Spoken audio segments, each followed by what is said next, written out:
Je suis une pierre vivante de jaspe. Je suis l'épouse de Jésus-Christ de Nazareth.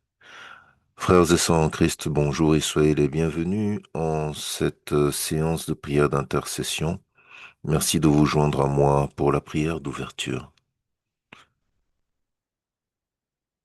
Ô Père très saint, Père très bon, Père merveilleux, qu'il est agréable d'entrer dans ta présence, sainte, apaisante, qu'il est bon, ô Éternel, de sentir ta gloire se répandre dans nos murs et dans nos cœurs.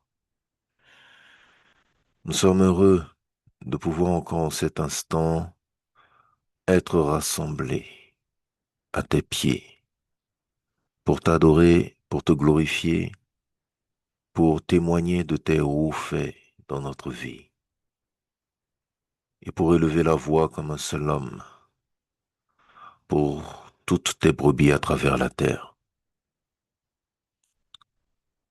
Merci, ô Éternel, d'avoir rendu ce moment disponible, d'avoir préservé notre souffle de vie. Prends le contrôle, Seigneur, de toutes les dimensions physiques et spirituelles, de toutes les dispositions. Prends le contrôle et glorifie ton saint nom. Au nom de Jésus-Christ de Nazareth. Amen. Frères et sœurs en Christ, encore une fois, bonjour. Soyez les bienvenus sur la plateforme Zoom du groupe Spiritualité chrétienne dans ce dimanche 15 février 2026. Je suis le frère Patrick et j'ai la joie et l'honneur de vous conduire durant toute cette prière en ce jour. Comme d'habitude, le programme est le suivant.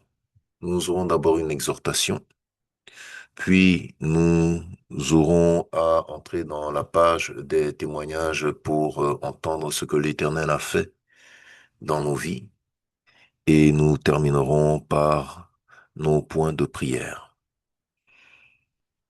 L'exhortation de ce jour est intitulée La paix dans l'année de relâche. La paix dans l'année de relâche,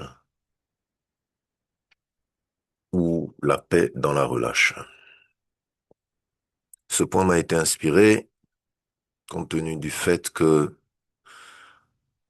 pour beaucoup, mais pour beaucoup, les instructions avec sont particulières. Et pour beaucoup, je l'ai constaté tel que nous avons eu à le constater, c'est difficile à suivre. Le 27 décembre 2025, l'Éternel, par la voix du professeur, nous a instruit et nous a fait entrer en l'an 2026. Les chrétiens est une année de relâche. Les fondements bibliques de cette année de relâche renvoient en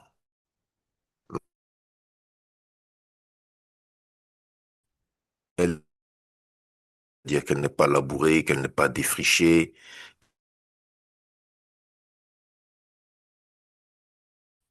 sont relâchées, complètement libérées, et les dettes sont remises, ou, si vous préférez le terme, effacées. Pour la considération humaine, ça fait beaucoup de choses. Ne pas semer pendant toute une année, ne pas récolter pendant l'année, c'est normalement pour un homme qui a un champ ou qui a même plusieurs champs, c'est censé être un manque à gagner. Libérer les serviteurs, les servantes, les esclaves qui assumaient les tâches de ménage, de cuisine, de lessive, de surveillance des troupeaux, etc. C'est désormais penser à assumer ces tâches soi-même. c'est beaucoup de travail qui est libéré. Effacement de dettes, si ces dettes étaient payées sous la forme d'une rente, sous la forme d'un service, effacement de dettes, ça fait en sorte que financièrement, il y a des rentrées qui ne viennent plus. Il faut que ça entre dans perte, la case perte de la comptabilité.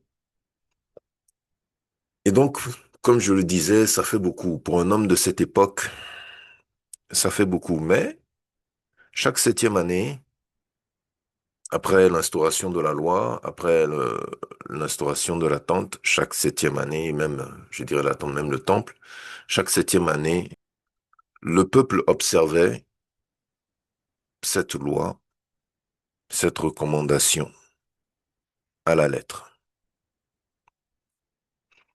Pour nous, les hommes modernes, entre griffes, qu'est-ce que cela veut bien dire? Qu'est-ce que cela veut dire? Est-ce que ça veut dire que dans cette année, nous allons nous mettre à suivre la même chose?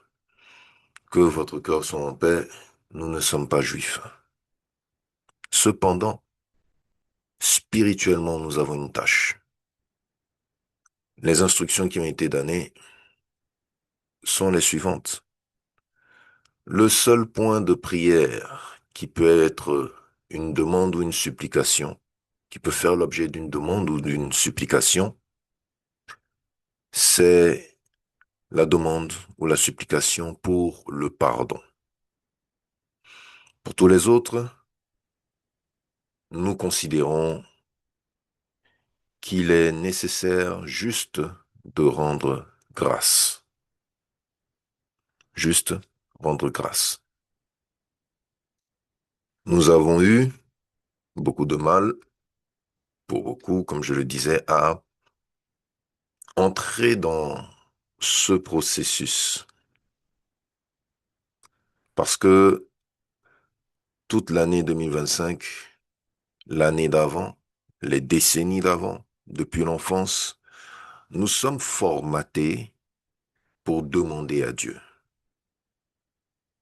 Dans toutes nos églises, dans toutes nos communions, dans toutes les dénominations et congrégations et communautés, et même chez nous, l'année dernière et les années qui ont précédé, nous avons envahi les parvis de l'Éternel avec une batterie de requêtes, lancées, appuyées par des jeûnes, appuyées par des veilles. On s'est réveillé tôt pour pouvoir élever la voix vers l'Éternel. Nous avons suivi des séquences, pour certains des séquences de sang. Nous avons martelé selon un rythme parce que nous avons suivi des heures, nous avons divisé la journée en heures à laquelle nos alarmes sonnent et nous avons répété ces séquences ou ces demandes, particulièrement pour la délivrance, particulièrement pour le travail, la prospérité, et parce que tout au long de cette année, nous avions des songes, des expériences spirituelles, Dieu merci, qu'il en tire la gloire, que l'Éternel, dans sa bonté, nous a permis d'exécuter en tant que Jésus-Christ de Nazareth, maître des rêves. Et dans ces informations, dans ces expériences, ces informations nous ont renvoyés vers le manuel de prière, etc., etc., etc. Donc comme ça, cette année, le mot c'est action de grâce.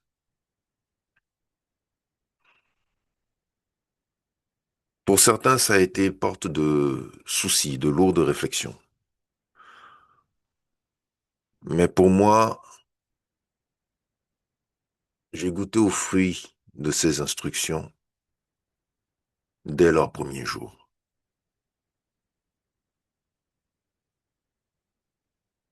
Je me souviens en début janvier, j'avais envoyé un mot au professeur et ce mot disait en une phrase, la paix de n'avoir rien à demander.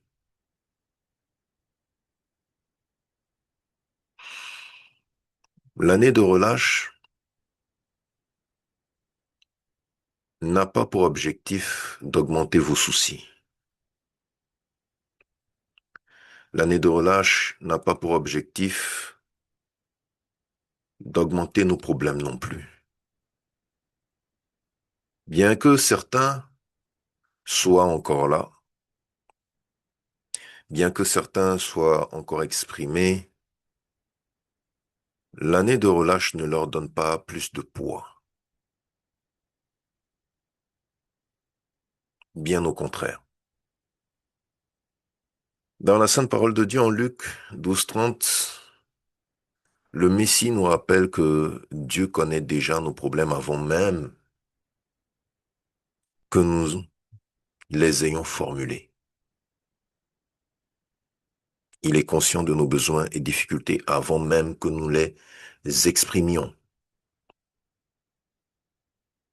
invitant donc ainsi à la confiance et à la paix intérieure plutôt qu'à l'inquiétude, la paix intérieure. En 1 Pierre 5:7, l'apôtre nous demande de nous décharger sur lui de tous nos soucis. Déchargez-vous sur lui de tous vos soucis, car lui-même prend soin de vous. Amen. L'année de relâche a pour objectif, par-dessus tout, de nous donner la paix et la sécurité. Pourquoi? Parce que c'est une année de repos. Si, pour les Israélites, à leur époque, cette année consistait en une année d'arrêt des activités primordiales, pour nous, il est question d'arrêter une habitude spirituelle. Une habitude qui nous remplit d'une illusion. L'illusion que si nous ne prions pas, Dieu ne fera rien. L'illusion que si nous n'invoquons pas l'Éternel, il ne nous écoutera pas, il ne nous exaucera pas. Parce que nous avons passé des années à demander et à recevoir, il est facile pour nous de considérer que si nous ne demandons plus, nous ne recevons plus. Ce n'est pas comme cela que l'Éternel fonctionne, car ce n'est pas ce qui est dit dans sa parole, car ce n'est pas comme ça qu'il a créé l'homme. Nous avons eu la grâce hier de plonger nos regards dans le livre de la Genèse. Et si nous observons bien les 6 premiers jours, lorsque Adam arrive sur la terre, lorsqu'il voit le jour sur la terre, tout ce dont il a besoin y est déjà préparé. Lorsque l'Éternel l'emmène dans le jardin, sa nourriture, son territoire, la présence de Dieu, ils sont déjà paramétrés. Lorsqu'Adam arrive sur la terre, il ne manque de rien. A-t-il prié pour cela? Quand a-t-il invoqué l'Éternel pour lui dire, vu la façon dont tu m'as créé, j'aurais besoin de manger, j'aurais besoin d'un endroit où poser ma tête, j'aurais besoin d'un endroit où voir ta grandeur.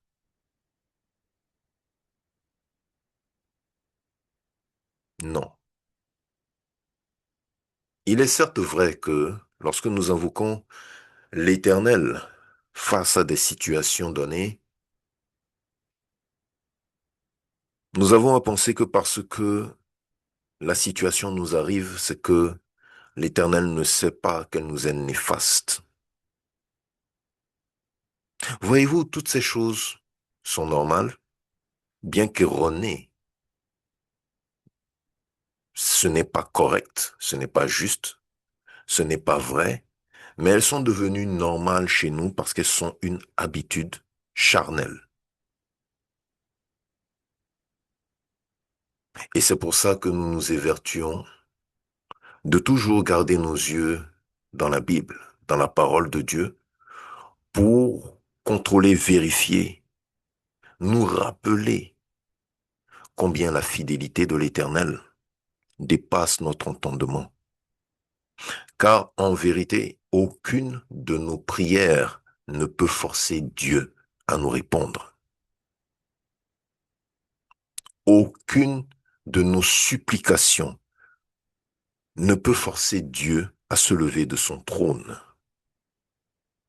Ce n'est pas parce que nous prions qu'il nous répond, c'est parce qu'il nous aime qu'il nous écoute.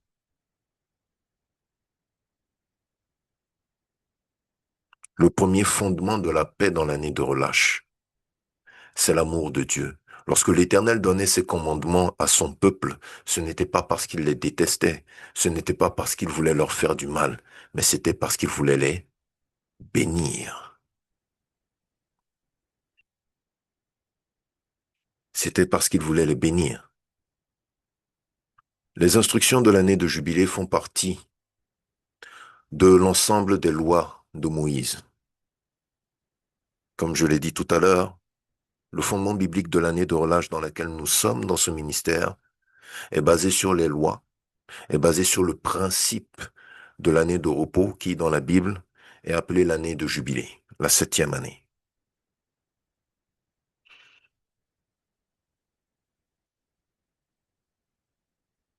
Par rapport à ces instructions, lorsque Moïse rassemble le peuple, une partie sur le mont Éphraïm, une partie sur le mont Gérazim, lorsqu'ils sont en train de se bénir, de promettre à l'Éternel qu'ils vont obéir à l'ensemble de ses lois, toutes ces lois, à commencer par les 10 commandements, leur développement et toutes les autres lois liées au sacerdoce, aux holocaustes, aux offrandes, aux semences, aux dîmes et à l'année de repos, l'Éternel fait des promesses.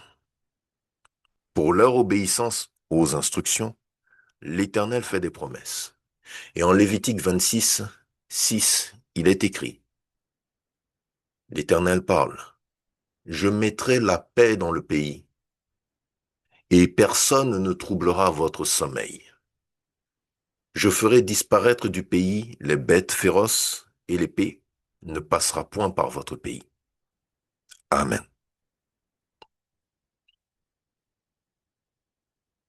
Cette promesse trouve son emphase, trouve son amplification dans l'année de repos. De tous les témoignages, lorsque j'ai fait mes recherches, de tous les témoignages qui sont sortis de la bouche de personnes qui, dans diverses assemblées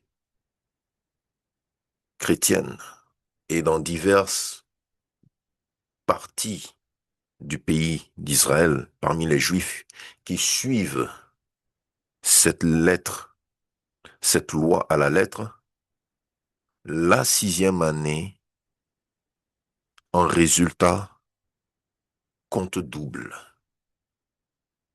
Et cela aussi est biblique.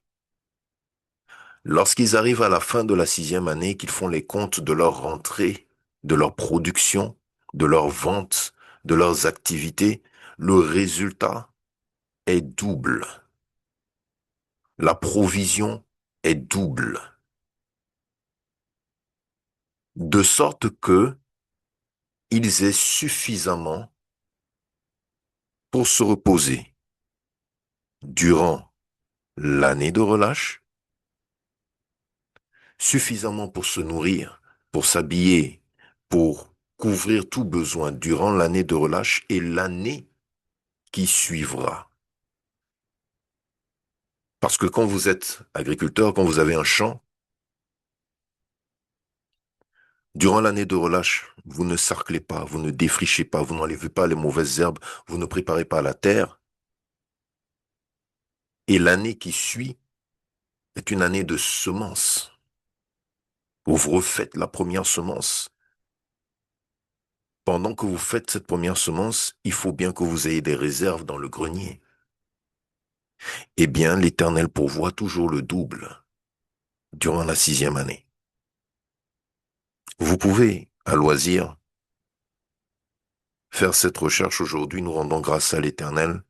L'Éternel, dans sa sagesse, peut se servir de toutes choses pour glorifier son nom. La technologie aujourd'hui rassemble beaucoup de témoignages et de thèses de développement divers qui parlent de ce fait, de la grâce de Dieu. Donc, au contraire de s'inquiéter du fait que on entre dans une année durant laquelle on va faire face seul à des besoins à la maison parce que les esclaves sont libérés, parce que les problèmes pourraient arriver qu'on devra nous-mêmes nous en charger alors qu'avant on avait peut-être un esclave charpentier, un esclave berger, etc., etc. Pour tous les peuples alentours, ce qui ressemblait comme étant une aberration, une folie, était l'objet d'une joie paisible et calme pour les Israélites. Chaque année de jubilé était célébrée parce que durant ces années-là, la garantie de la paix ne reposait pas sur la sagesse d'un homme, sur la force du bras qui tient l'épée, ou sur la vaillance des sentinelles qui veillent sur les remparts.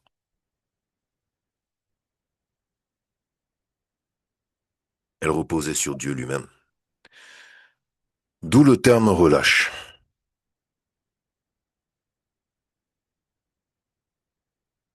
D'où le terme relâche. La relâche de la responsabilité. La relâche de l'activité. Et par-dessus tout la relâche à cause de la confiance. Vous ne pouvez pas mettre entre les mains de n'importe qui la vie de vos enfants quand ils vont à l'école. Une certaine confiance, même si elle est moindre, est nécessaire pour poser un acte pareil. Ce qui implique que on s'informe sur l'école, la direction, les dispositions de surveillance ou autres. Ce n'est pas qu'on ne sait pas qu'en dehors de la maison, il y a le danger. C'est qu'on sait que même à la maison, la sécurité n'est pas garantie à 100%. Nous prenons juste des dispositions et nous espérons que Dieu fasse. Même dans le plus profond de nos soucis, nous ne cessons de penser que l'Éternel fasse. C'est pourquoi chaque matin en nous réveillons, nous lui rendons grâce. Eh bien, dans cette année de relâche, il est question de lâcher la bride. Il est question de laisser le commandement et le contrôle parce que Dieu est déjà, de toute façon, au contrôle. La parole nous dit que l'Éternel n'est pas un Dieu de désordre, mais de paix. Avançons dans les déclarations. La Bible nous dit, par rapport à la confiance, des choses intéressantes dans le psaume 1. Le psaume 1, livre des psaumes au chapitre 1, il est écrit: Heureux l'homme qui ne marche pas selon le conseil des méchants, qui ne s'arrête pas sur la voie des pécheurs, et qui ne s'assied pas en compagnie des moqueurs, mais qui trouve son plaisir dans la loi de l'Éternel et qui la médite jour et nuit. Il est comme un arbre planté près d'un courant d'eau qui donne son fruit en sa saison et dont le feuillage ne se flétrit point, tout ce qu'il fait lui réussit. Amen. Planté près d'un courant d'eau qui donne son fruit en sa saison et dont le feuillage ne se flétrit point, de quoi aurait besoin cet homme? Quel pourrait être le souci de cet homme? S'est-il planté lui-même? Contrôle-t-il le cours de l'eau? A-t-il à s'inquiéter d'être toujours comme un arbre vert? Ce passage est répété en Jérémie 17. Jérémie 17, à partir du verset 5, il est écrit: Ainsi parle l'Éternel, maudit soit l'homme qui se confie dans l'homme, qui prend la chair pour son appui et qui détourne son cœur de l'Éternel. Amen.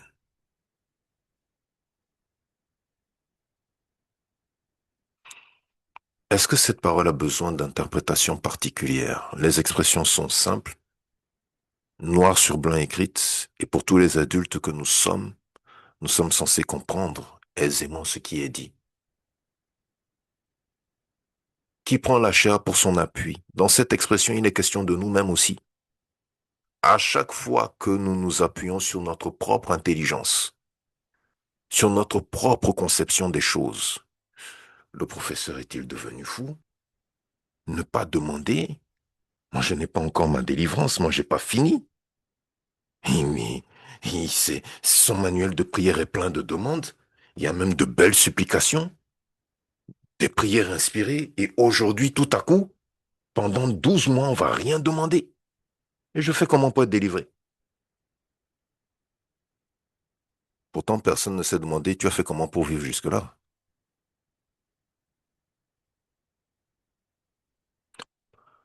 Nos prières ne font pas bouger Dieu. Mettons la balle à terre, asseyons-nous. Considérons cette phrase. Nos prières ne font pas bouger Dieu. L'Éternel ne bouge pas parce que nous prions.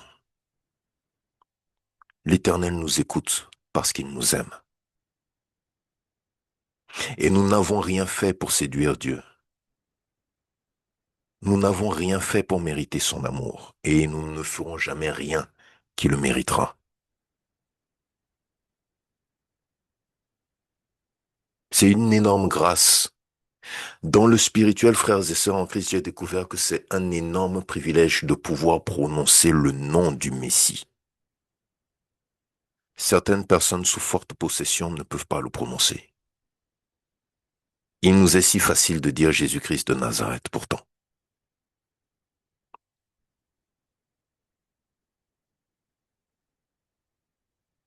Des personnes dans l'Ancien Testament ont mal prononcé le nom de Dieu, ont blasphémé l'Éternel, et malheur leur en a pris.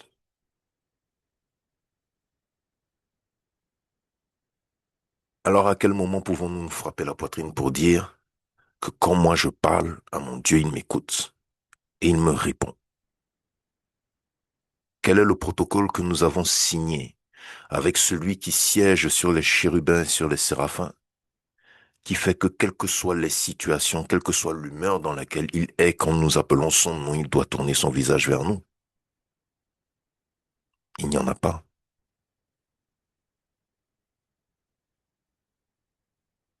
Cette justice doit lui être rendue. Car dans cette justice que nous lui rendons, de reconnaître que l'Éternel est souverain, se trouve le fondement même de notre paix. Parce qu'il est souverain et que si nous nous appuyons sur lui, il a toute l'omniscience, toute la sagesse et toute la puissance, plus que suffisante pour pourvoir à nos besoins qu'il connaît avant que nous ne les lui ayons formulés. De quoi aurions-nous crainte? Si Dieu est avec nous, qui peut être contre nous? Cette phrase est vérité. Cette conception est vérité. Cet entendement est justice rendue à l'Éternel. Gloire à son nom. Et ainsi, de ce fait, maudit est l'homme qui se confie en lui-même et qui détourne son cœur de l'Éternel, qui pense que ses desseins, ses calculs, ses prévisions sont plus justes, correctes et parfaites que celles de son Créateur. Verset 6, il est comme un misérable, misérable dans le désert. Et il ne voit point arriver le bonheur. Il habite les lieux brûlés du désert, une terre salée et sans habitants. Amen. Je suis toujours très surpris que en 2026, l'humanité qui atteint la technologie continue de penser que l'argent fait le bonheur. Et j'utilise toujours cette image pour essayer de comprendre ces personnes qui le disent, pour essayer de les confondre et afin qu'ils me répondent sur ce point. Si on vous donne toute la fortune du monde dans des comptes bancaires sur les 5 continents et que toutes les infrastructures automatisées fonctionnent permanemment, l'électricité, l'eau, le gaz, mais qu'il n'y a pas un seul être humain sur la Terre à part vous. Pas un seul être humain à part vous. Pas de bébé, pas de vieillard, pas de sexe opposé, juste vous et les bêtes sauvages qui ne viennent pas dans la ville. Serez-vous heureux? Votre argent servira à quoi?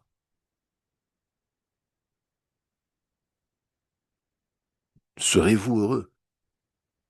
Il y contribue. Pourquoi? Parce que une terre salée et sans habitants est une terre de désespoir. C'est le désespoir qui est décrit dans ce verset.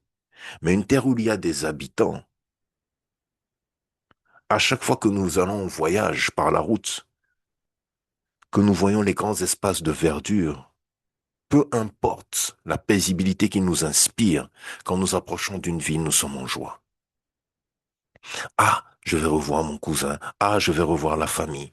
Ah, je vais revoir tel grand-père, tel oncle. Je vais avoir des nouvelles de ci, de ça. Ça fait longtemps que je les avais pas vus. Ah, le village. Ah, la zone rurale. Oh, c'est bien de rencontrer des gens. Ah, dans cet hôtel, ils ont un tel service. Oh, ce restaurant que je n'avais pas vu depuis des années, je vais pouvoir l'aborder. Ce sont des hommes qui le font. Des hommes comme vous. Et l'argent que vous avez contribue aussi à leur bonheur, parce qu'ils travaillent, ils sont heureux de le faire et de gagner cet argent, et vous êtes heureux de bénéficier de ces services.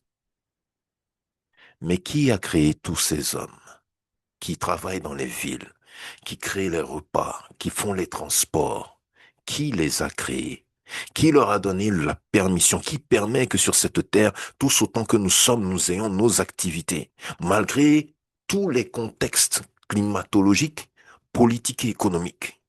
Qui spirituellement, veille pour que ces conditions qui sont si terribles pour d'autres puissent être favorables pour certains?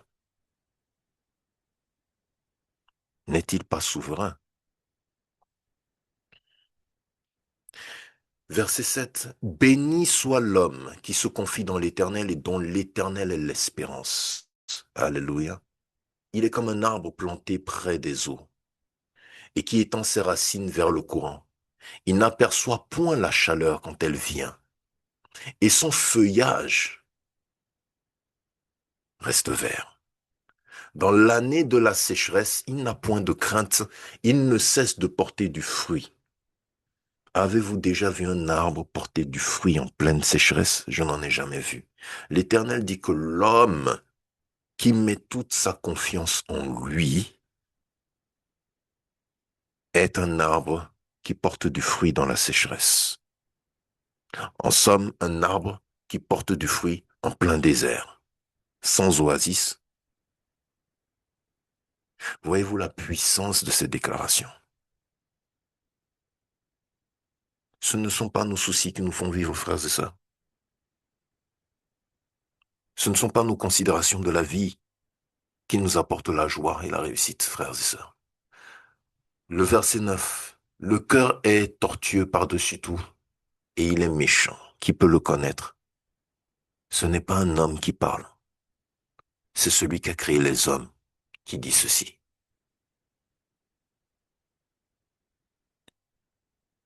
En d'autres termes, ne pas se confier en Dieu malgré sa puissance, malgré sa souveraineté et par-dessus tout malgré son amour au regard de Dieu est méchant.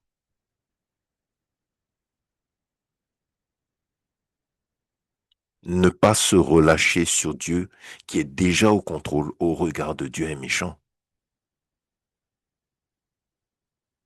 Quelle sagesse. La seule chose que vous pouvez demander dans une année de relâche, c'est le pardon.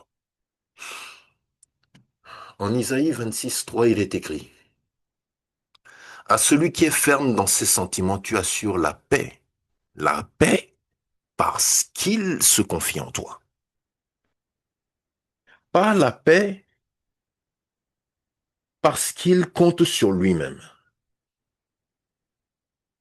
Pas la paix parce qu'il a un doctorat en économie, un master. Quand il s'assoit avec le doyen, il peut faire des développements dignes des plus grands entrepreneurs du monde. Il est payé par Bill Gates pour être conseiller pour Microsoft. Non. Mais parce que malgré tous ces diplômes et toute cette compétence,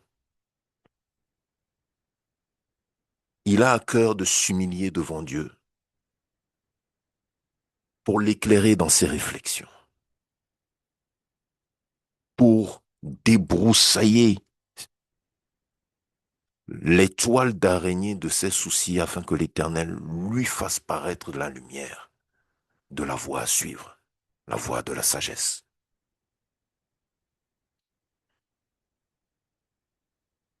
Jésus-Christ ne disait-il pas que sans moi, vous ne pouvez rien faire? La paix parce qu'il se confie en toi. Est-ce si difficile? Philippiens 4, 7. Il est écrit, et la paix de Dieu, qui surpasse toute intelligence, gardera vos cœurs et vos pensées en Jésus-Christ. Celui qui a crié tout est accompli.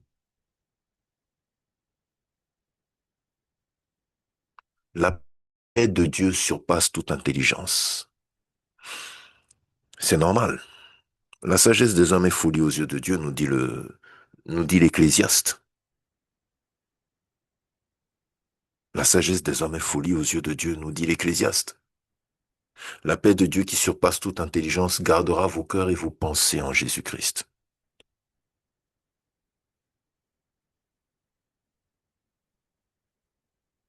Nous n'avons pas besoin de demander. En vérité, toutes nos prières ne servent à rien si nous n'avons pas confiance. Parce que la paix de Dieu n'est pas à notre niveau. Elle n'est pas humaine. Elle n'est pas humaine, elle est divine. Et je vais vous le prouver. En Galates 5, 22, il est écrit, mais le fruit de l'esprit, nous parlons du Saint-Esprit, l'Esprit Saint, le fruit de l'esprit, et ici Paul parle du fruit de sa présence. Quand un homme reste fidèle à l'Éternel, attaché au Messie, à l'évangile du salut, qu'il veille sur ses voies, le Saint-Esprit qu'il habite produit des fruits en lui. Qu'il cite, le fruit de l'esprit, c'est l'amour, la joie, la paix. La paix. Sans la paix, peut-on semer? Sans la paix, peut-on travailler? Sans la paix, peut-on aller au champ? Sans la paix, peut-on se soigner? Peut-on chanter? La paix, opposée au trouble.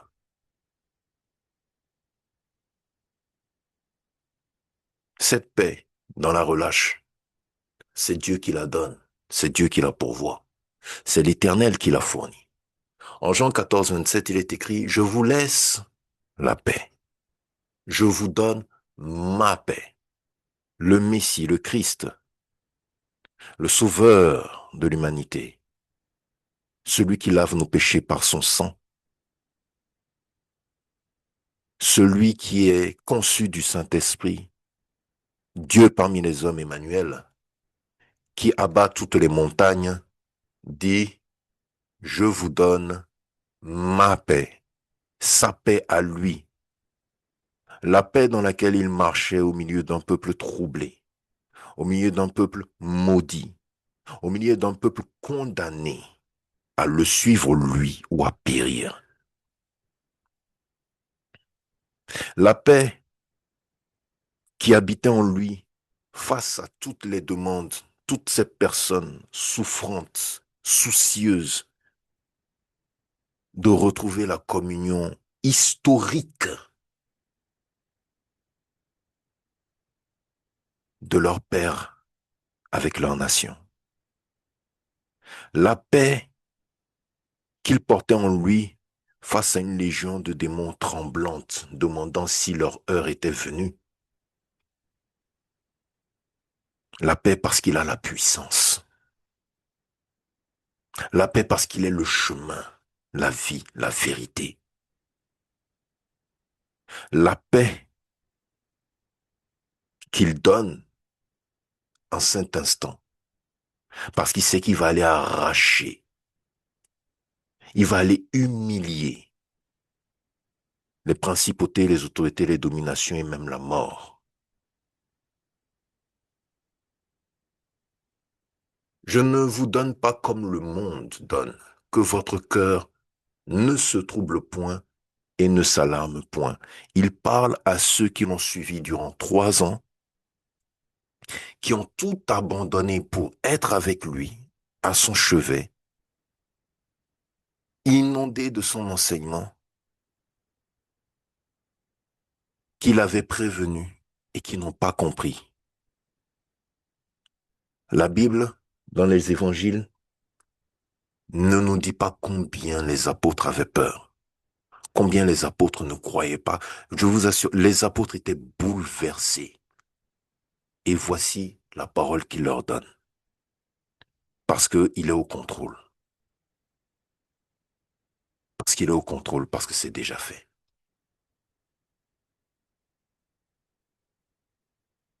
La paix qui surpasse tout. Donc, frères et sœurs,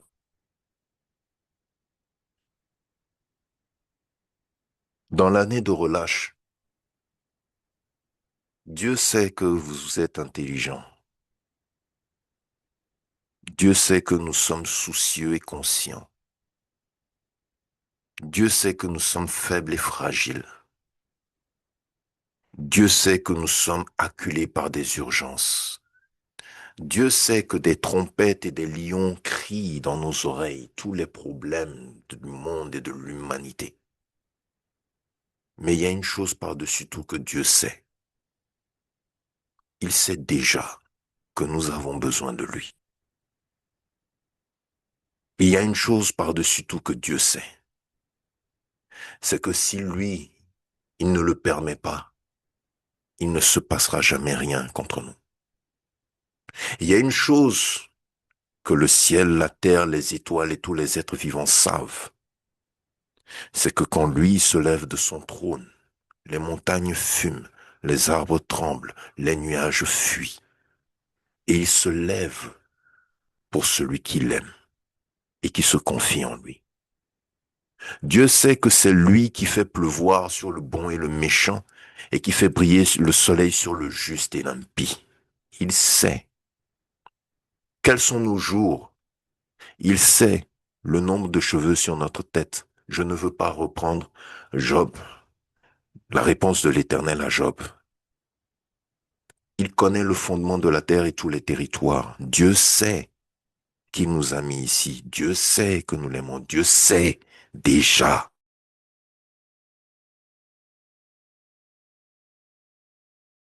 Et pas parce que nous savons prier. Nous, ce n'est pas parce que nous savons qu'il est notre Dieu et que les brebis doivent adorer leur maître.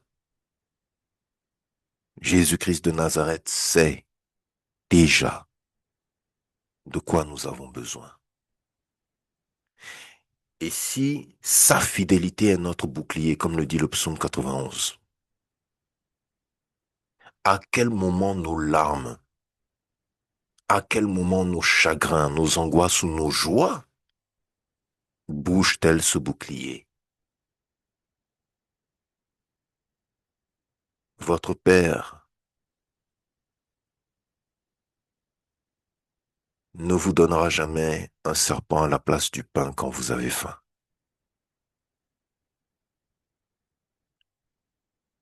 Il nous aime en premier. Il vous aime en premier. Tous autant que vous êtes, tout un chacun, malgré vos fautes, malgré les iniquités, les blasphèmes que vous avez causés, des choses pour lesquelles d'autres sont morts et vous êtes encore en vie. Votre Dieu pourvoit. Son nom, c'est pourvoyeur. Son nom, c'est il ne dit jamais assez. Jaira. Son nom, c'est le secours. Son nom, c'est le refuge. Il aime être adoré. Par-dessus tout l'adoration, plus que la supplication et l'action de grâce.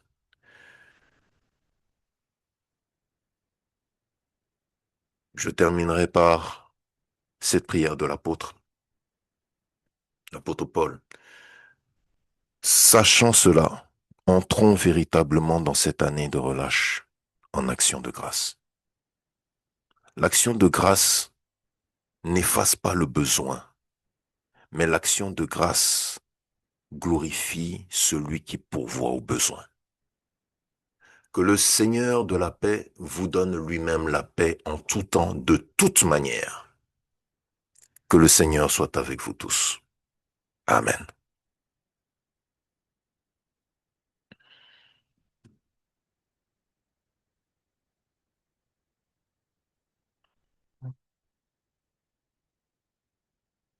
Nous rendons grâce à l'Éternel pour vos vies. Nous voici à la page des témoignages. Le protocole est toujours le même.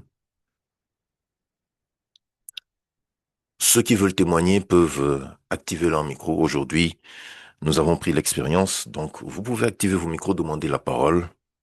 Et selon l'ordre, nous, nous serons heureux de vous donner la parole et de vous entendre nous raconter le secours de Dieu, la fidélité de Dieu dans votre vie. Permettez-moi de commencer. Comme je l'ai dit dans mon exhortation, je suis entré dans cette année de relâche en suivant juste les instructions. Le professeur a dit une phrase une seule fois. Lorsque j'ai commencé de servir l'Éternel à ses côtés, il m'a dit,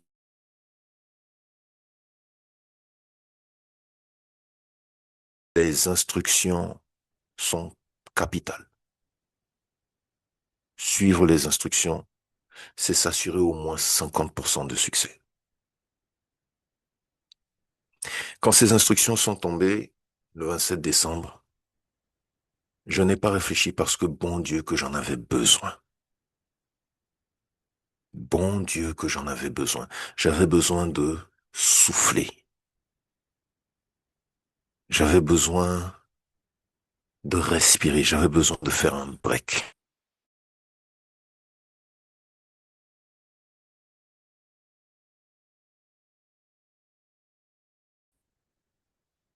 Parce qu'en décembre, je me préparais déjà sur de nouvelles résolutions, sur un nouveau calendrier de prière, sur de nouveaux horaires, de nouvelles séquences, etc., etc. Mais bon Dieu, que j'avais besoin de me rappeler que mon Dieu est souverain. Et donc, dès le 27, j'ai commencé à appliquer. Merci Éternel d'arranger ma vie. À chaque fois que j'avais un message, un souci, quoi que ce soit qui me rappelait que, je dois faire des choses par rapport à ci, ça, je répétais juste ce mot de prière qui nous avait été donné. Éternel, merci d'arranger ma vie. Frères et sœurs en Christ, je suis entré en janvier 2026 avec une paix qui dépassait toutes mes attentes. Pourquoi? Parce que chaque situation qui se présentait c'est-à-dire se résorbait toute seule. Chaque alarme qui est lancée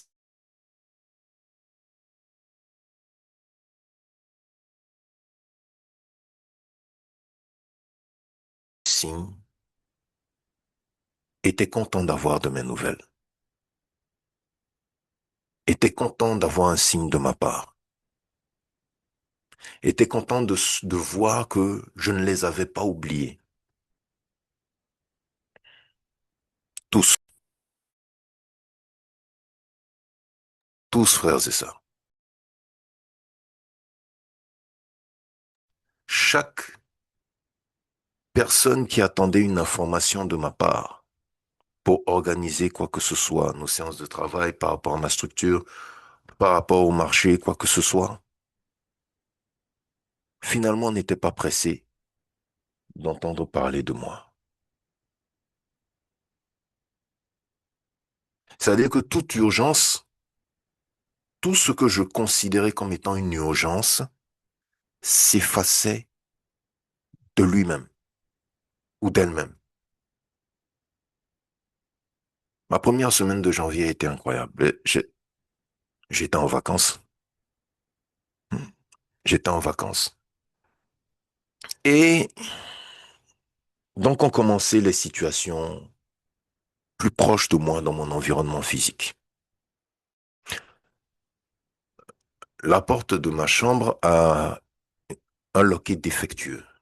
Le loquet, vous savez, quand vous appuyez sur la poignée, c'est ce petit bout métallique en forme triangulaire arrondie qui entre dans l'espace de la serrure dans le montant opposé, qui fait que même si vous ne fermez pas à clé, la porte est fermée. Depuis des années, il est défectueux et bizarrement, un soir, il s'est cassé lorsque je fermais cette porte. Le moment le plus difficile, le moment le plus difficile qui est arrivé, c'était après un abordage spirituel. Je pense le deuxième de l'année 6. En fait, j'ai fermé la porte, mais je ne savais pas que dès cet instant, j'étais bloqué dans cette porte. Toutes les autres portes de sortie de l'appartement étaient verrouillées de l'intérieur. Il n'y avait pas de double disponible au niveau des gérants pour pouvoir ouvrir et faire quoi que ce soit. Il était 1 heure du matin, minuit, 1 heure du matin, quand je devais sortir de ma chambre pour aller chauffer certains aliments, et je me rends compte que cette porte ne s'ouvre pas.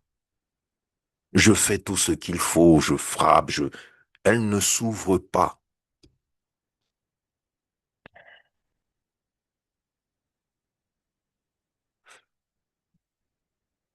Comme si ça ne suffisait pas, j'avais une prise, pardon, j'avais une prise dans cet appartement qui résonnait en crépitement électrique. On entendait qu'il y avait 2 fils qui se touchaient, qui faisaient des étincelles. L'Éternel, dans sa grâce, quand j'ai commencé à chanter louange en adoration, l'Éternel, dans sa grâce, a pourvu une idée.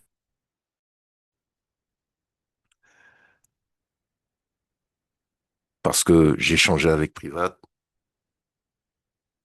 et l'idée est venue. Qu'est-ce que tu as dans la chambre? Couteau, tournevis, est-ce que des... Oh oui, ok. Attaque le bois du côté. Ok. Mes frères et sœurs, si vous regardez ma porte aujourd'hui, c'est un montage que j'ai pour pouvoir faire sortir ce loquet avec un tournevis. Ça m'a pris 1 heure de temps. J'ai coupé le bois petit par petit bout. À un moment de ce travail, dans le mur qui contient cette prise électrique, il y a une explosion. Qu'est-ce que je peux faire? Même si j'appelle au secours, j'appelle les gérants, ils peuvent pas venir, ils sont obligés de casser la porte. Et pendant ce temps, sur mon ordinateur, le rendu de cette soirée était en cours. Finalement, j'ai pu ouvrir cette porte. Mais la porte doit être remplacée. Ou au moins la partie de la serrure doit être complètement remplacée. Je ne m'en inquiète pas, le propriétaire non plus, gloire à Dieu. La prise, ils sont venus la réparer en début février. En fait, il y avait un court-circuit qui a coupé un fil dans le mur et qui a rongé un autre. Donc le feu a rongé un autre fil. Il y avait des nuits où, pendant que nous dormions, nous étions bercés. J'étais bercé par un bruit électrique.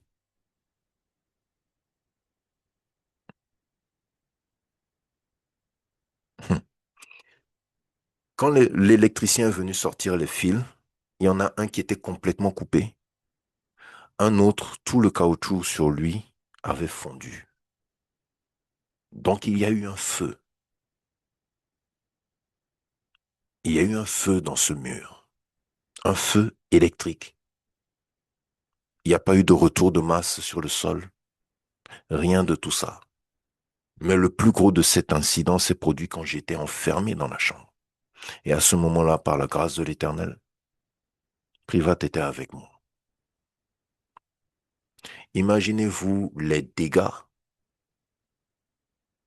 Parce que le feu dans le mur, je ne peux pas le contrôler. Je ne vais pas casser le mur pour chercher à voir où sont les fils. Qu'est-ce qui se passe? Et surtout pas à 2 heures du matin. Donc imaginez, il n'y a eu pas eu de fumée. Il n'y a pas eu de flamme, mais il y avait un feu. Parce que pour tous ceux qui sont dans l'électricité, les étincelles, c'est la présence d'un feu. Mais il n'y a pas eu de fumée. Or, l'adage nous dit pas de fumée sans feu. Mes frères et sœurs, l'Éternel m'a sauvé d'un danger majeur en janvier. Encore une fois. Et je suis celui qui dit tout le temps, je n'ai jamais prié Dieu pour ma protection depuis que je suis sorti de l'occultisme. Je n'ai jamais dit à Dieu, protège-moi de telle façon, de telle façon. Je constate que Dieu m'a protégé. Chaque jour, je constate que Dieu m'a protégé. Chaque jour que je vis, je constate que Dieu me protège. Je ne fais que rendre grâce pour la protection. Moi, frère Patrick, je ne fais que rendre grâce pour la protection.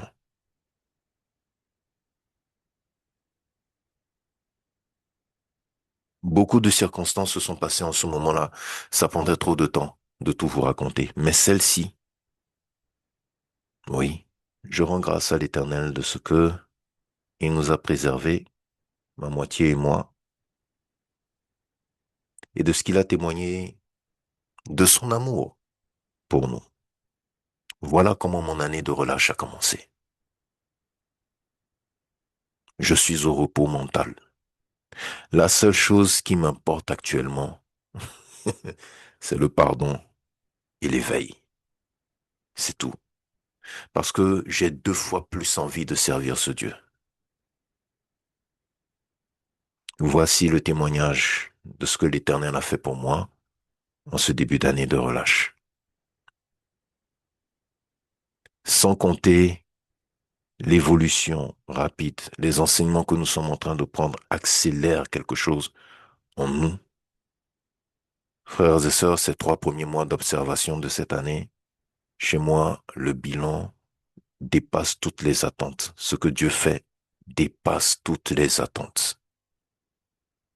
Tant et si bien que finalement, ma seule préoccupation est spirituelle. Ma seule préoccupation est spirituelle. C'était mon témoignage, que l'Éternel en tire toute la gloire et qu'il vous bénisse. Merci beaucoup. Nous avons un autre témoignage, sœur Matt, vous avez la parole s'il vous plaît.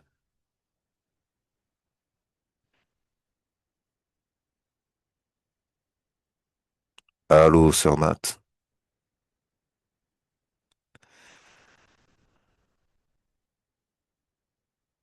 vous pouvez activer votre micro. Allô, sœur Matt, ça ne passe pas. D'accord. D'accord. Frère Nguessan, vous avez la parole, s'il vous plaît. Amen. Je suis une pierre vivante déjà, je suis le coup de Jésus-Christ.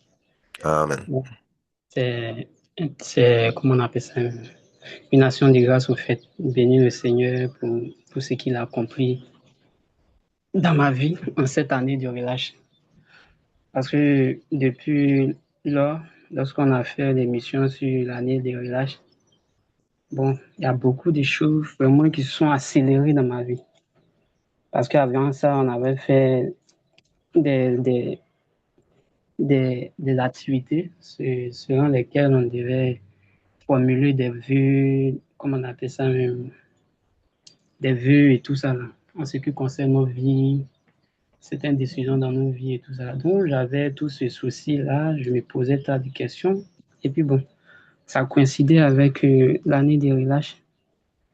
Donc l'année des relâches, pour moi, vraiment, cette année, ça a été, on peut dire, une grâce. Parce que le Seigneur, vraiment, à mon niveau, a accéléré les choses au niveau de mes activités et tout ça. Avant, comme je le disais, c'était un peu compliqué parce que je m'étais engagé pour donner la dîme et tout ça, là, vu les enseignements sur la dîme et tout ça. Donc, pour donner la dîme, même, c'était un problème parce que j'accumulais des mois. Ça pouvait prendre au moins 2, 3 mois comme ça et puis j'allais amener et donner la dîme. Mais à un certain moment, le Seigneur a accéléré les choses de telle sorte que c'était maintenant chaque fin du mois. Et je me limitais seulement à la dîme. Donc, et les offrandes alors. Donc, toujours dans les prières, je dis au Seigneur, mais voici, tu demandes à ce qu'on t'apporte les offrandes, nos dîmes et tout ça. Mais parce que moi, c'est dîmes seulement je donne. Donc, il faut améliorer un peu ma situation pour que vraiment, je puisse aussi participer pour la gloire du ton nom. Et chose faisant, le Seigneur m'a encore répondu. Il a encore accéléré les choses. Parce que j'avais rendu témoignage ici que j'avais eu une activité, on m'avait appelé dans une institution financière d'assurance. Mais là-bas, c'est vraiment dit, par la suite, je me posais des questions, si c'est le Seigneur qui m'a amené là-bas ou bien si c'est moi-même. Parce que depuis que je suis né, j'ai jamais haï une telle boîte. J'étais là-bas, je m'en sortais vraiment pas. C'était compliqué, c'était difficile. J'ai pas aimé le travail. En tout cas, ça me donnait des mal de cœur. Donc, j'ai dit au Seigneur, vraiment, ce travail, c'est pas dit c'est toi qui me l'as donné, ou bien si c'est moi-même, si j'étais là-bas, mais vraiment, le travail ne me plaît pas. C'est leur histoire d'assurance, tout ça, là, bon. C'est quelque chose, ça ne va pas à moi parce que je ne m'en sors vraiment pas. Donc, moi, je vais arrêter ça, hein. Je préfère, tu avais dit de faire des cours à domicile, je préfère rester dedans. Même si je gagne au moins 150, 200 000, ça peut me permettre de faire quelque chose, mais assurance, ça, vraiment, il faut m'enlever là-bas. Donc, par la suite, j'avais arrêté, je ne partais plus. Et j'étais là maintenant, j'étais toujours dans les cours à domicile. Mais le Seigneur, toutefois, il faisait grâce parce que j'avais décidé de prendre un appartement et tout ça. Donc, j'étais en train de m'organiser dans toutes ces choses. Donc, je pouvais gagner au moins 80, 100, 100, 105. Ça tournait autour comme ça. Et je suis resté dans ça jusqu'à bon, l'année des relâches avec le thème qui est venu avec le thème de l'année des relâches. Le Seigneur a accéléré les choses. Bon, les choses sont améliorées à mon niveau. Là, actuellement, il est en train de continuer. Et c'était quand le jeudi, je tentais de penser, je disais comme ça que voici, bon, je dois prendre un appartement et puis m'organiser dans telle chose, telle chose. Je tentais de penser à tout ça là. J'avais fini de manger, c'était aux environs de midi. Donc j'ai dit j'allais me reposer un peu, puis à 14 heures, j'allais remonter. Et là, je suis allé me coucher, un petit sommeil m'a pris, un léger sommeil là. Et là, le Seigneur me donne une expérience dans laquelle il me répond pour confirmer le thème que le frère Patrick vient de donner là, sur l'année des relâches. Donc, dans l'expérience comme ça, il y avait une connaissance avec qui j'échange parfois sur WhatsApp qui m'a appelé. C'était toujours dans l'oreille, il m'a appelé. Le téléphone a commencé à sonner et là, les employés qui étaient là, ils ont dit comme ça, patron, voici ton téléphone sonne. Et je suis allé prendre le téléphone, je suis tenté de causer avec lui. Et il disait comme ça que j'ai une parole de la part du Seigneur pour toi. J'ai dit, ah bon? Il dit oui, que j'étais là à la maison comme ça, et puis le Seigneur m'a dit de te donner cette parole. Ça, c'était toujours dans le rêve, hein. Et il me disait comme ça, dès qu'il a commencé à parler, il y avait des choristes qui étaient là, qui tentaient de chanter, qui disaient comme ça, et croise, ne parle pas, et tu verras. Donc après, comme il y avait des bruits autour de moi, donc j'ai dit, bon, attends, c'est vrai, tu as donné la chose, mais je n'ai pas bien saisi. Qu'est-ce que la parole disait? Il a dit que l'Éternel dit, croise, ne parle pas, et tu verras. Donc, c'était en rapport avec l'année de relâche. Tout simplement pour dire que le Seigneur est à l'œuvre, en fait. Voilà, s'il a décrété que cette année soit une année de relâche, c'est qu'il est au contrôle de tout. Donc, je veux bénir le Seigneur de ce que, toutefois, lorsqu'il donne un terme à son serviteur, il le confirme par ses enfants que nous sommes pour dire vraiment qu'il est au centre de tout ce qui se passe et vraiment qu'il est avec nous, il est fidèle dans sa parole et tout ça. Donc, je bénis encore le Seigneur, je lui rends grâce pour cette année de relâche, pour la santé qu'il renouvelle, pour le souffle de vie et pour sa compassion, sa bonté dans nos vies. Merci. C'était ça mon témoignage. Nous rendons grâce à l'Éternel pour votre vie, frère. Merci pour ce témoignage. Notre Dieu est bon. Notre Dieu est merveilleux. Il est digne que nous lui fassions confiance. Il le mérite. Il dépassera toujours nos attentes, même quand nous n'avons pas confiance en lui. Amen. Sœur Matt, vous êtes là? Oui, je suis là, Frère Patrick. Vous avez la parole, s'il vous plaît. Merci de me l'avoir accordé. Shalom à tous. Amen. J'ai deux témoignages à faire. Le tout premier, je voudrais rendre grâce à Dieu pour sa fidélité. Depuis mi-2025, je vais dire que je suis passée par des moments très difficiles. J'ai eu enchaîné une série d'épreuves. Et jusqu'à présent, je vais dire que je suis encore dans cette étape-là. Et j'avoue que ça n'a pas été facile. Mais malgré ce qui pouvait m'arriver, j'ai remarqué qu'au cœur même de l'épreuve, le Seigneur était là. Il y a eu des moments lorsque le diable a frappé, j'avoue que je croyais que le comble allait arriver. Et il y a eu même eu des moments où j'ai perdu espoir, au point où même prier devenait difficile. Donc, je n'avais qu'une seule phrase que je répétais en boucle. Je disais, Seigneur, je remets tout entre tes mains. Et ça s'est enchaîné comme ça. Mais malgré ça, lorsque j'observais la situation quelque temps après, je remarquais qu'il y avait une main surnaturelle qui intervenait toujours. Et finalement, j'étais mise au large. Et je dois aussi préciser que aucun aspect de ma vie n'a été épargné. Et ça frappait dans tous les domaines. Et donc, je voudrais bénir Dieu pour sa présence. Il ne m'a vraiment pas abandonnée. Que l'honneur lui soit rendu. Mon deuxième témoignage concerne l'année de relâche.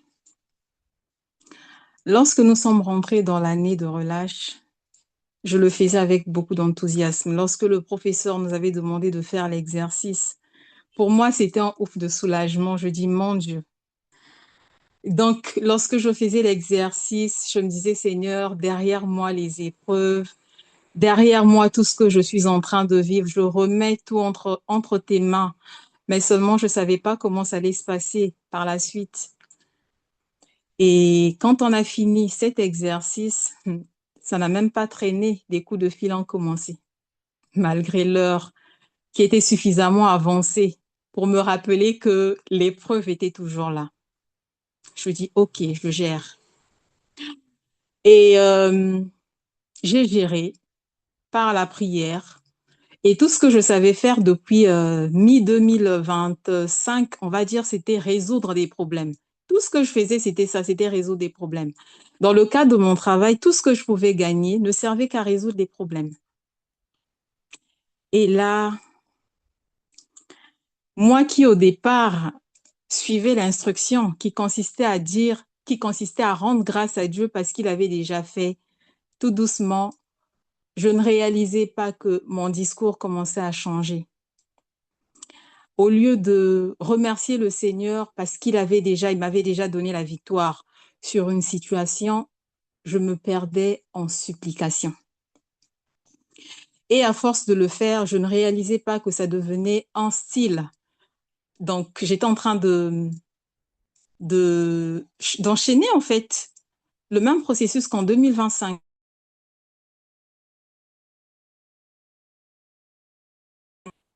Mon mental me rattrapait. Lorsque l'épreuve frappait à ma porte, je priais. Je pouvais commencer à remercier Dieu. Je te rends grâce, tu as fait ci. Je terminais en sanglots et je terminais encore dans mes supplications. Et finalement, quelque temps après, on va dire peut-être un mois après, la sœur Tésina va m'appeler un bon matin. Elle me dit, sœur Matt, j'ai eu une expérience te concernant. Je lui dis, d'accord. Elle va donc me raconter son expérience. Elle avait bien commencé et puis tout d'un coup, elle me dit, j'ai un message à te délivrer. Je lui dis, d'accord, je suis toute oui. Et là, elle dit, le Seigneur me dit qu'il est fatigué de tes plaintes. Et là, sa voix change, son ton change, elle fond en larmes. Elle dit, j'ai du mal en fait à te transmettre cela, mais je sens la tristesse dans le cœur de Dieu. Il me dit qu'il est fatigué de tes larmes. Je lui dis, mais en fait, qu'il est fatigué de tes plaintes. Et je réagis, je dis, de mes plaintes. Elle dit, effectivement, dans cette expérience, c'est comme ça que tu réagissais. En fait, tu ne réalisais pas que tu étais dans des plaintes. Je lui dis, ah bon? Et elle va donc me raconter son expérience jusqu'à la fin. Mais je vous dis que quand elle a fini, j'ai pleuré, j'ai fondu en larmes. Je dis, mais Seigneur, finalement, c'est ce que je t'ai fait subir en fait. Je réalisais pas que mes prières se transformaient en jérémiade. Je ne réalisais même pas. Et là, j'ai pris en temps de prière, tout ce que je faisais, c'était de demander pardon à Dieu. J'avais réalisé que je prenais tout sur moi en fait, malgré cette année de relâche. Et là, j'ai déposé tout ce qui pesait dans mon cœur au pied de la croix. J'ai dit, Seigneur, je lâche prise. Et comme il dit dans sa parole, venez à moi, vous tous qui êtes fatigués, chargés, je vous donnerai le repos. J'ai décidé ce jour-là de tout abandonner au pied de sa croix. Et au titre des épreuves que je traversais, je vais revenir sur ça, j'occupais un local qui, depuis un moment, était devenu comme une épine pour moi. J'étais donc dans une situation que je ne pouvais pas résoudre. Je voulais déménager, mais je ne pouvais pas. Pas à mon domicile, mais dans le cadre de mon travail. Je pouvais malheureusement pas quitter les lieux, malgré les solutions que je pouvais trouver. Je cherchais, je ne trouvais pas. Je dis, mais qu'est-ce qui se passe? Et donc, j'ai géré cette situation pendant, on va dire, plus de 6 mois. Et ça devenait un fardeau. J'ai crié à Dieu, je ne trouvais pas de solution. Et ce jour-là, lorsque j'ai décidé de tout remettre entre les mains de Dieu, il y avait ça également. Les jours qui ont suivi, tout ce que je savais faire, c'était de rendre grâce à Dieu. Même lorsque la persécution était là, je rendais grâce à Dieu parce que je réalisais, en fait, j'avais la pleine conscience que je n'étais plus seule dans ce bateau et qu'il était avec moi. Et les jours qui ont suivi, je ne sais pas comment est-ce que les choses ont fait pour se décompter, je n'ai pas compris.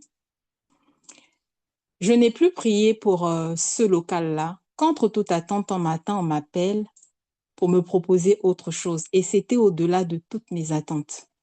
Au-delà de toutes mes attentes, c'est un cadeau du ciel en fait. J'appelle la sœur Tésina, je dis, ben, ce problème a été résolu. Je ne suis plus jamais revenue sur ça. Mais ça veut dire que Dieu était là en fait. Mais je regardais aux épreuves. je regardais aux vagues, oubliant parfois qu'il était là. C'est simplement pour dire que suivons l'instruction et le Seigneur est avec nous. Avant même que nous ne puissions ouvrir la bouche, en fait, il connaît notre problème. Et si on a cette conscience qu'il est là, il va gérer. Donc, c'était là mon témoignage. Que Dieu vous bénisse. Amen. Nous rendons grâce à l'Éternel pour votre vie. Merci pour ce témoignage, sœur Matt. Eh oui, effectivement, l'Éternel n'aime pas les plaintes. J'avais fait cet enseignement au tout début de mon service dans ce ministère. Si l'Éternel permet, je le referai. L'Éternel n'est pas dans la complainte. Et pour comprendre cela, je vous conseille de lire le livre de l'Exode, du moment où Israël était dans le désert jusqu'à la création de la tente d'assignation. Vous verrez. Vous verrez parce que chaque complainte était très mal reçue par l'Éternel. Elles ont été très, très, très mal reçues. La complainte pour l'eau, la complainte pour la nourriture, euh, la complainte, c'est-à-dire toutes les complaintes, en tout cas dans le désert, étaient très, très, très mal reçues. Pourtant, toutes les démonstrations de puissance de Dieu étaient là. Un jour, si l'Éternel permet, je le referai. Merci, merci, sœur Matt. Frère Yokoli, frère Roy, Je- oui, je suis Dieu une vous pierre vivante bénisse. déjà. Je suis l'épouse du Seigneur Jésus-Christ de Nazareth. Amen. Aujourd'hui, j'aimerais faire deux témoignages. Un témoignage au niveau d'une guérison, la guérison que l'Éternel a opérée pour moi. J'aimerais rendre grâce au Éternel Jésus-Christ de Nazareth. Bon, là, par rapport au boulot que je fais, je fais de la manutention. Et arrivé à un certain moment, j'ai commencé à avoir une douleur. C'est-à-dire, la douleur, c'est que lorsque je fais les déchargements, je ressentais la douleur jusqu'à dans mes yeux. J'ai eu à prendre des médicaments, magnésium, vitamine C et tout, mais la douleur ne partait pas. Et moi, je sentais que je commençais à m'affaiblir. Et après, je me suis rappelé dans des différents enseignements. Il fallait faire les prières en séquence, comme on le dit, à la spiritualité chrétienne. C'est que j'ai, j'ai la vigueur de Moïse. Je disais par là que j'ai la vigueur de Moïse, j'ai la force de Samson.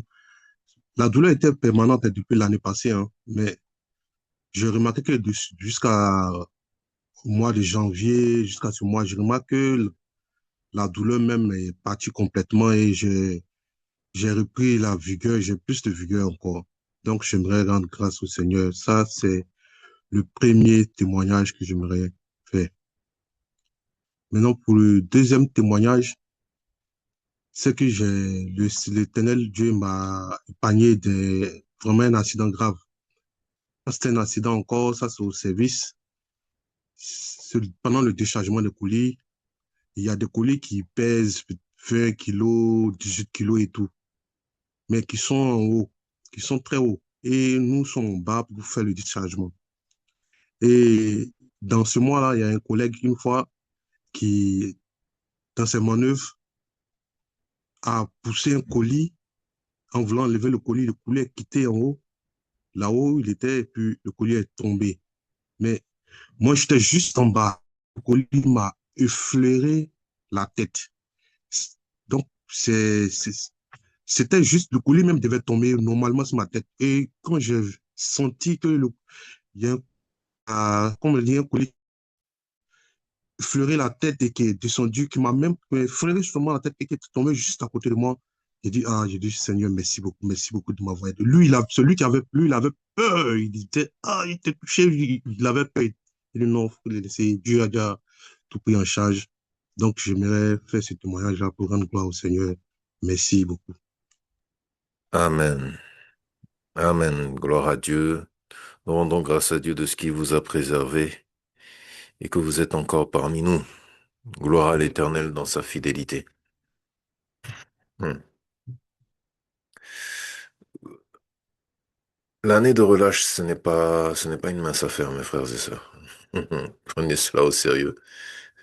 Nous devons vraiment prendre cela au sérieux. Nous devons suivre ces instructions parce que, comme disait le professeur ce 27, si nous arrivons à suivre ces instructions et que nous nous confions en Dieu avant la fin de l'année, nous n'allons pas nous reconnaître.